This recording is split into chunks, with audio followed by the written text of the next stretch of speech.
Well, distinguished senior leaders, there are so many of you, I'm not entirely sure where to start, but it's wonderful to speak to you today. Last night I was giving an address at the National Security College over at the ANU to a bunch of master's students, and I was talking about these issues, and about halfway through there I realised that Timor to them is as far separated from the present day as was the Cuban Missile Crisis when I sat in their chair. And to extend that analogy a little bit forward, or back, if you think about it in terms of 1963 and roll it back, 1943 is the Battle of Stalingrad. So 20 years is a not inconsiderable period of time for us to be looking at. I think one of the great things about it is the fact that to a certain extent passions have cooled and we can look at things with a bit more of a dispassionate eye, but also at the same stage we can look at it and understand, I think, a little bit more what happened in the broad. It's been a fantastic set of presentations today. I did actually come with a prepared script, but I'm not going to actually use that because I'm going to pick from many of the presentations that were made, because my remit is to talk about what happened in terms of whole of government. And it's such a large topic that I can't simply do it in this time. What I will do is talk about the implications for the INTERFET period. In fact, the period UNIMET, INTERFET, UNTIAT, that period in 1999 into 2000, which effectively was the cusp for the exchange in civil-military coordination in this country. It really was a moment that fundamentally changed the way we did business. And I think Kim Osley pointed it out when he pointed out that the way we have changed doing business, the fact that you would take a digitally acquired imagery produced from a fast-moving aircraft and then have to put it into a taxi to get it to where it needed to go, that in that time we've seen the transition from the last vestiges of industrial age conflict to where we are now in the digital era. And things have fundamentally changed, and we are still changing with it. General Cosgrove pointed out the incredibly important fact that what really worked for us in Timor was jointness.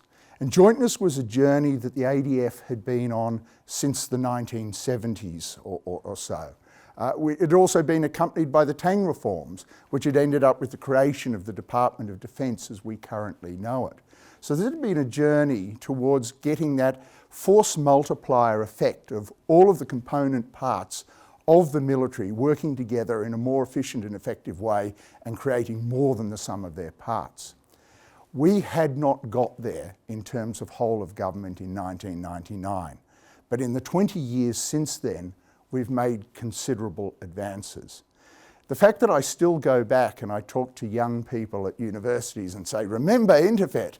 And they look at me going, at best I was 3 years old, with this sort of glazed look on their face. And I realise, I can't even use Ramsey either, because that to me is a more recent operation.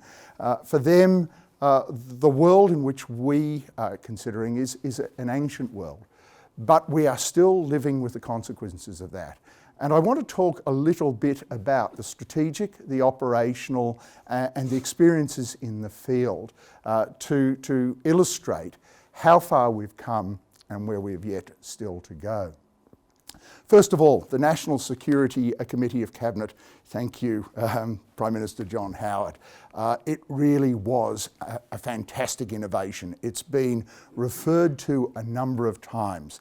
It was fundamentally important because it enabled Australia to get the strategic alignment piece right up front. And that was something that you can't necessarily count on. For those of us who work in government, you're aware of the fact that every day is fog and friction. And sometime in 1999, it became obvious that things were happening in Timor-Leste, as we know it now, and that we were going to have to do something. What that something was not clear. There was a necessity, however, to start informing ourselves about the situation, a situation that was rapidly evolving and which, to be frank, desk officers here in this building and across the lake and in different agencies around town knew very, very little. Nobody really was a subject matter expert on what was occurring there. To a certain extent, what we did have was the legacy of what some have referred to as the long peace. To be perfectly honest, I think we'd had a 20-year period of strategic torpor where we had become dependent on strategic documents, and white paper would be written and people would look at it and go, okay, that's it, cast in letters of stone, and that will last till the next one. But strategy is something you do. It's not something that's written in letters in black and white and which provides a recipe book for that which comes later. Because events have a rhyme and a rhythm all of their own. And that was very much the case for the 1999 crisis. And it was a crisis. So we did have the National Security Committee of Cabinet where senior officials, including the CDF and senior cabinet ministers, could work together to make sure that they were on the same page. But as we moved down through government, it didn't work quite as well. The Secretary's Committee on National Security, a tremendously important committee within government, is not really empowered to do the sort of detailed decision making. In many ways it reflects the high level strategic decision making that occurs up in the National Security Committee of Cabinet. Very important, but it can't do the detailed work. Below that, at that stage, we had something called the Strategic Policy Coordination Group, a group of band threes from agencies across government. I've long been a fan of this group, which no longer exists. But that being said, again, it could not bring the degree of precision and detail to planning and coordination that was required for an emerging and rapidly unfolding series of events such as occurred in East Timor. What did happen was that in April, a interagency committee was set up under Alan Patterson, an Assistant Secretary in the Department of Prime Minister and Cabinet, and they used to meet fortnightly. It was a group of officials from across the standard agencies, and they would consult on a whole array of issues about what was occurring. It was essentially an information sharing group, and there was nothing wrong with that, but at least something was happening. But it wasn't empowered to look at issues of operational coordination. It wasn't able to look at what potential deployments would look like. And in fact, what had occurred at the same time is that the Minister of Defence had actually told the ADF to go on and start looking at contingency planning, essentially in isolation, in a silo. And it's a good thing that they did. So Operation Spitfire, a potential operation to do an extraction out of East Timor was examined, and as it actually turned out, instead of doing the extraction, there was an extraction and then there was an insertion, but much of that planning didn't go to waste. Certainly a number of people were put at the task. Brigadier Mike Smith at the time was made the DG East Timor and was shuffling back and forth to New York all of the time. There was a lot of really good work going on there. But what we didn't have was something to deal with the crisis as it was emerging. What we really needed was an interagency task force to draw all of the threads together. Now, this is a realisation that we've subsequently come to. In terms of the Afghanistan Lessons Report written by Rick Smith, former Secretary of this department, he came up with the primary recommendation, I'll read it out, that all relevant departments and agencies should be involved in whole of government policy development and planning from the outset of any proposed cross-border intervention. This approach is premised in the reality that all military actions have policy consequences and that an offshore deployment of the ADF should be seen as a matter that engages a full range of Australia's international policy interests. That didn't occur until relatively late. In fact, an interagency task force was established under Alan Taylor, the DG of ASIS and a former DepSec in the Department of Prime Minister and Cabinet. It came in two parts: a secretariat of officials drawn from across government at the executive level and a group of senior officials who met on a daily basis as the crisis unfolded. But the secretariat didn't meet until the 21st of September, the day after the force had deployed, and the senior officials didn't meet till the 27th of September. And it's my argument that a policy workforce like that should have been in place much, much earlier in 1999. If not in April, certainly as the reports about the level of violence in East Timor started to pick up mid-year. So that would be our argument nowadays, and hopefully that is something we'd feel our way towards. I'm not entirely sure that today that we feel that we're quite there yet. And again, I'll quote the Prime Minister Morrison, who spoke to the APS the other day, and he said that disruption and cultural change are needed in breaking down the bureaucratic silos and hierarchies that constrain our capacity to fix problems. We need an APS that's more joined up internally and flexible in responding to challenges and opportunities. So that's where we're at today, 20 years on. To be perfectly honest, I think we're doing things considerably better in terms of whole of government. But there is an issue of the weighting of operations. If all you've got is a hammer, then every problem starts to look like a nail. And we've seen these discussions today, the extent to which other agencies had a role to play and were prepared to deploy, to conduct operations in relatively austere circumstances. To be perfectly honest, again, I think the preceding 20 years had put us into the mindset of we weren't going offshore. And in fact, the Chief of Army, General Frank Hickling, was called to the Minister's office to be remonstrated with early in 1999 because his capstone doctrine publication, Fundamentals of Land Operations, dared to suggest that we might need to conduct expeditionary operations at some stage. And at the end of the year, that's exactly what was happening. In terms of what was happening in theatre, I would say that we need to move beyond that notion of considering it as just an Australian government effect. The reality in theatre is that there were many, many players. And we were just talking about the fact that our ability to control circumstances in the digital age is very, very small. If you look at any of the work that's been done in terms of management, doctrine, and the work that's been done at the Harvard Business School and the like, they talk about the necessity to do centralised planning and decentralised execution. I'm reading Jim Mattis's book on leadership at the moment, fantastic work. Jim says that's not going to work anymore.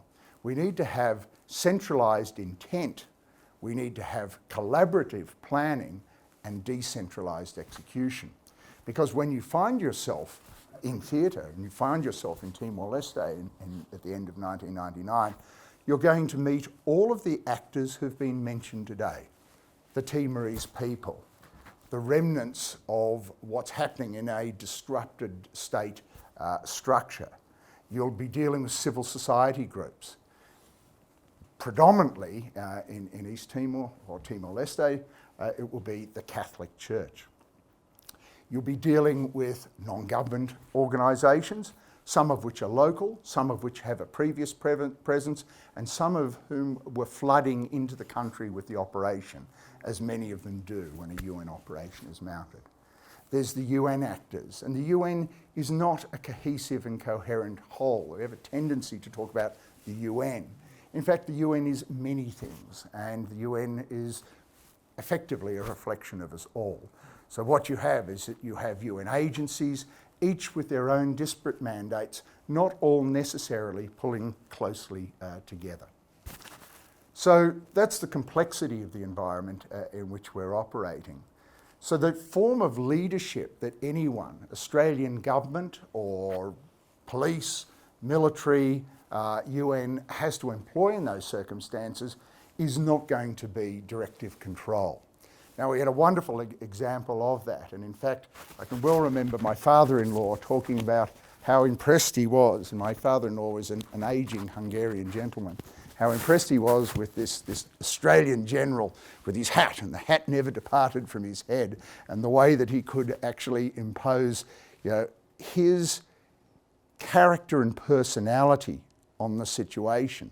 He went out and bought a hat. So an elderly Hungarian gentleman marching around Melbourne wearing a flat slouch hat. It was quite impressive. But I have to say, that's where we're at now.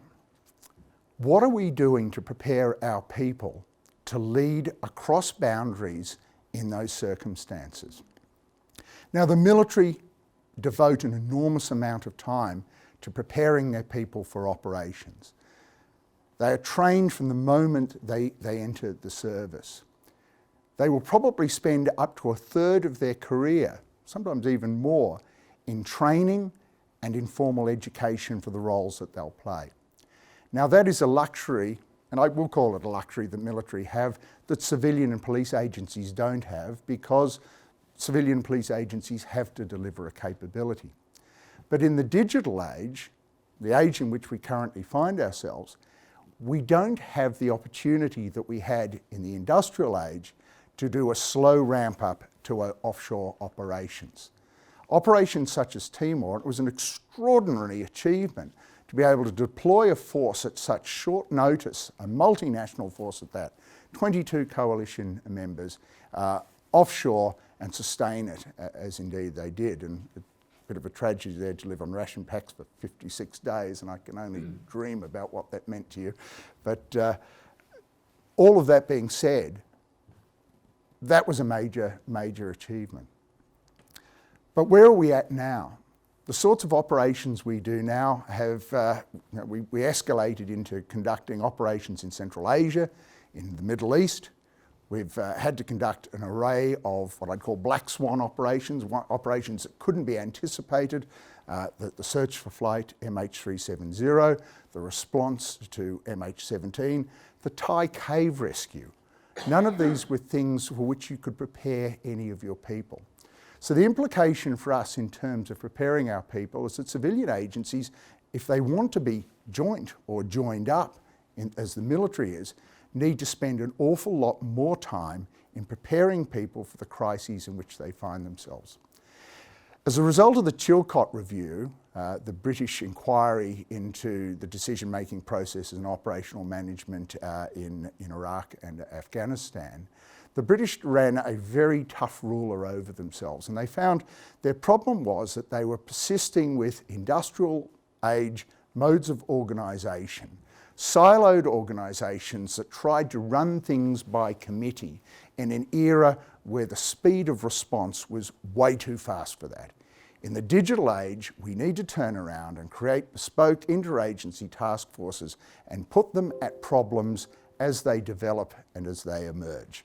And we need to leave them in place until they get where they are. To do this, people need to be prepared to be able to do this. In the old days, task forces were often comprised of the people who could be spared. Nowadays, they need to be your best and your brightest. They need to be pre-prepared, educated and trained to be able to work in groups with people from the rest of government, often in weird and unusual combinations. The response to Flight MH370 saw a whole bunch of agencies that had never worked together before come together under the leadership, perhaps not surprisingly, of a former CDF Chief Marshal Sir Angus Houston.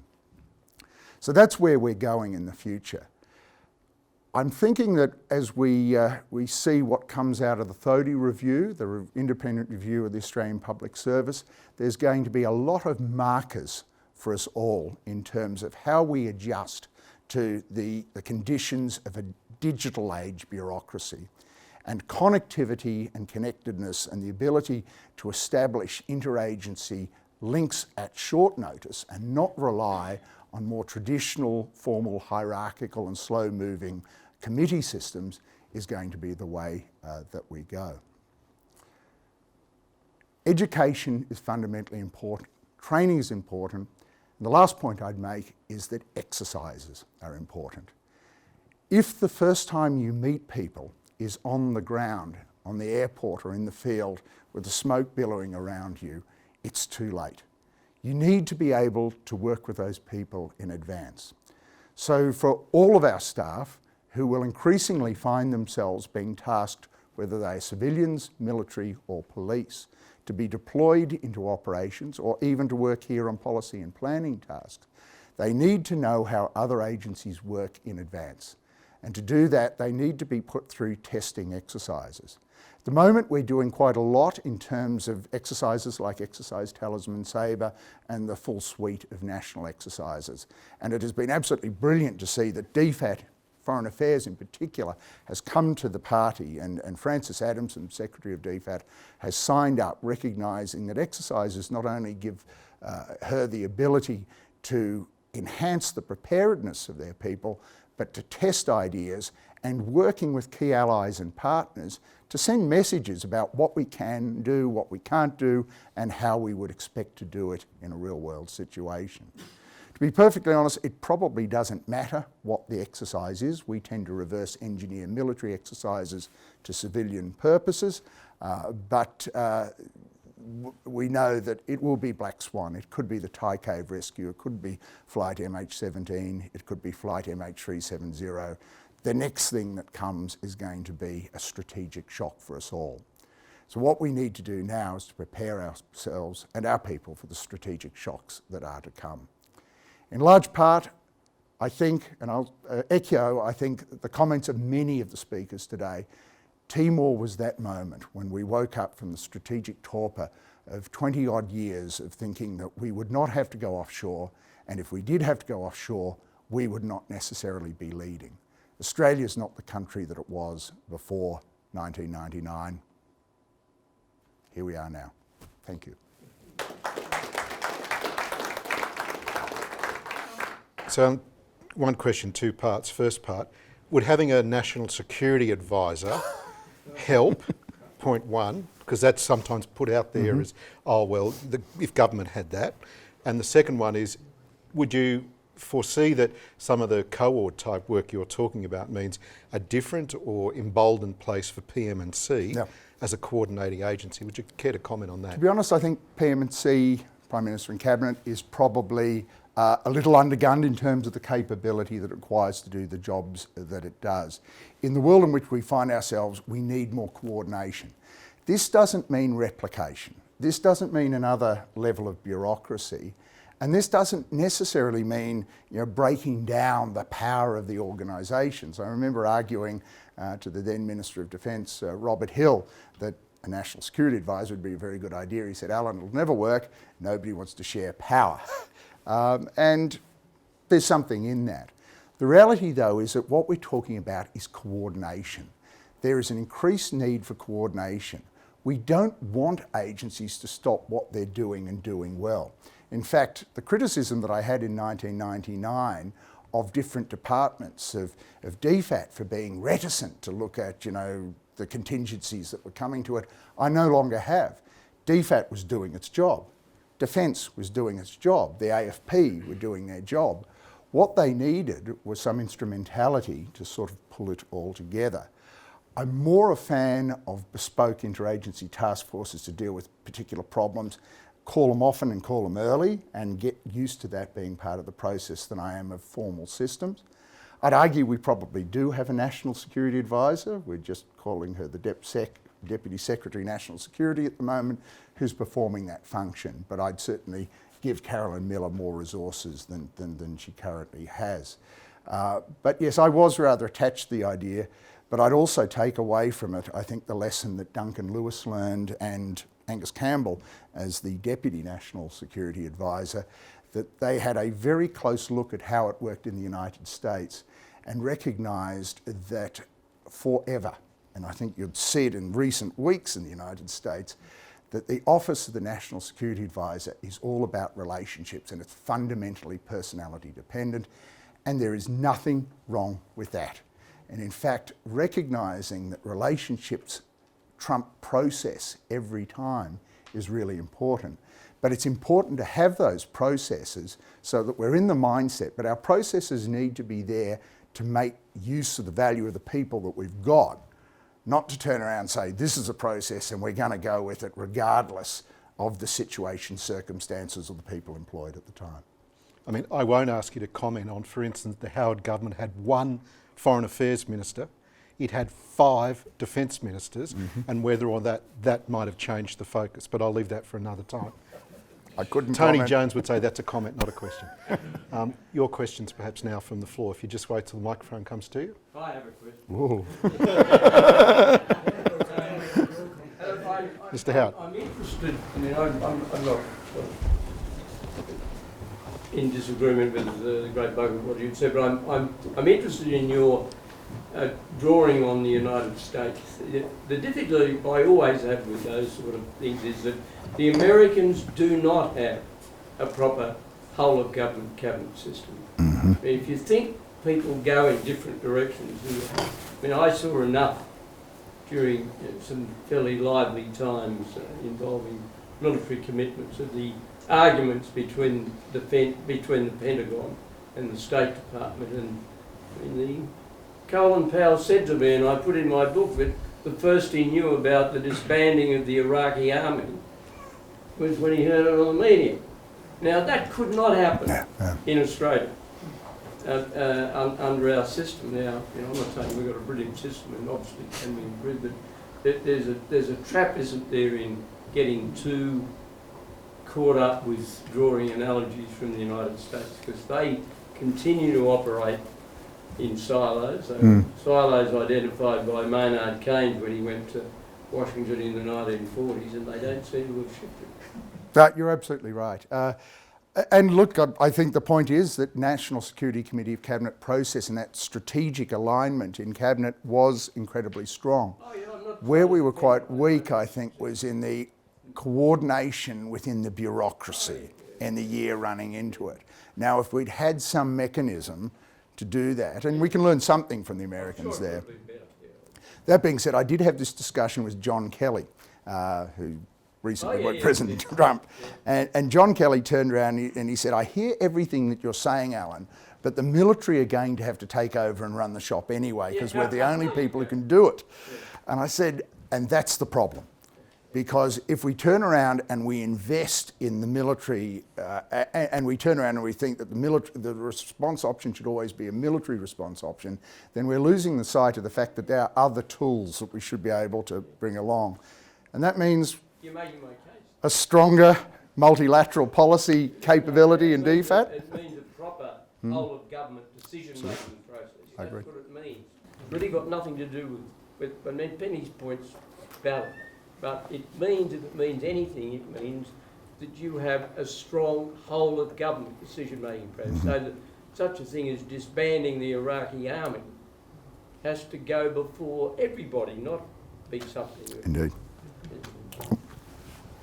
Just on picking up on what you made, you mentioned that we did wonderfully well in planning and executing that INTERFET deployment as quickly as we did. We've been working on those sorts of plans in a sort of incremental way since early in the year. Yep. When the UN went in, they needed a security guarantor in case everything fell over. And it was like, you know, knowing that the ambulance is there. And we were the ambulance for what might be a services assisted evacuation, or if TNI went back to their barracks and just left the place in flames, a services protected evacuation. So we had large-scale deployments in the back pocket. We were told a few months in, because there'd been leaks in Canberra, we need to be very careful, in fact desist from planning. And the reason was that would limit government's flexibility if it was known that we were going along, thundering along, making military plans, and it would have offended Indonesia rather more than they were offended in the long run. It was simply prudential stuff we were doing. So instead of stopping planning, which was basically the thought, we just decided to be very quiet about it. And because most planning involves talking to multiple agencies. So we drew into our shell and did our homework in Brisbane, and didn't say too much about it until later, when it became more obvious Australia has to play a part, and we started the process again. We were well advanced. So I'd like to say we were just absolutely sort of prophetic or something, but we just kept thundering along, but very quietly. And I've got the Chief of Staff here to prove it. And I would say that, you know, in terms of whole of government, and I always make it, when I write it, I'll either write whole of government uppercase G or lowercase g. Much of what I'm talking about is lowercase g, not the government, but the business of government in the departments and agencies. There were many voices in this building and across the lake who would rather you had not done anything at all. And I think that was the important thing, that, you know, we have diversity in government and that ability for people to do things, but I think how much better if quietly behind the scenes, you know, that had been socialised across all of the relevant agencies earlier than it was. Yeah, but the difficulty was that there had been a flurry of leaks, and who was to say that that flurry wouldn't extend to something very logical but sensitive, like Australians were planning to go in, if necessary, and bring the UN out. That would have been red rag of all. Indeed. Yeah. And our last question just here, thank you. Sir Sean Nelson, Royal Australian Air Force. We spoke earlier about the infrastructure allowed the field of commanders make its decisions without the influence of government. Do you suppose, or the immediate... Never that. Do you propose that the digital communication these days gives the whole of government a boots on ground, or a wog clogs, if you will, approach that could either help or hinder the field of commander in their decision-making process? It's a complete double-edged sword, obviously, in that you can have the tactical Prime Minister and the strategic corporal at the same time, in that, you know, you can really lean into an operation and do stuff. What we need to do is to develop the styles and the systems to ensure that you don't do that.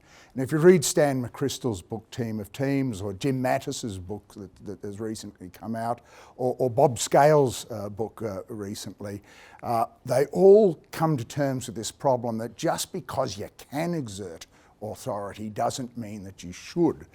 That, you know, establishing the strategic intent, delegating radically, checking, ensuring people are doing what they're supposed to be doing, having teams that you can trust. And having teams that you can trust means that you can't actually do what we used to do, which is get bunches of, you know, well-educated generalists and throw them at a problem and expect that people with degrees in medieval French literature and fine arts are going to come up with the solutions that are required.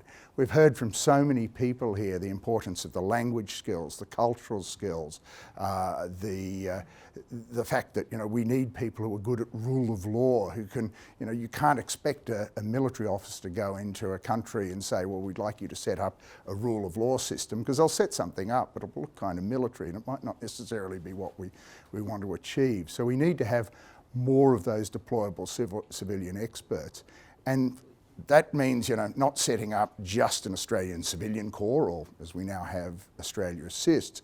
It means that the people that live in this town need to understand that there will be time to time they get tapped on the shoulder and said, you're leaving the leafy growths of Ainsley and you're going somewhere tough. On that note, would you please join with me in thanking Alan this afternoon?